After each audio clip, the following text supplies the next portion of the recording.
Arctic char, imprisoned by the ice. They've evolved to survive in both fresh and salt water. Getting the timing right as they move between the two is a matter of life or death. It's warmer here than in the Arctic Ocean, so hundreds of char have overwintered in the lake. But there's little food to be had. And after 10 months of fasting, they are starving. The weak and hungry char line up at the wall of ice, waiting for temperatures to rise and the floodgates to their summer feeding grounds to open.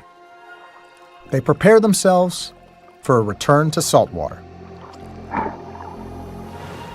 Until at last, the river begins to flow, reconnecting their lake to the ocean.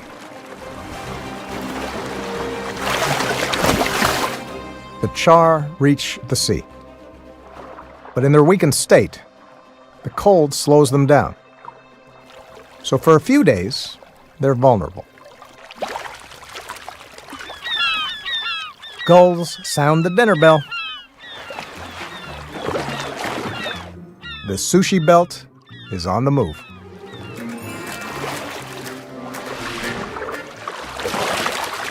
In an ocean where you must make the most of any opportunity,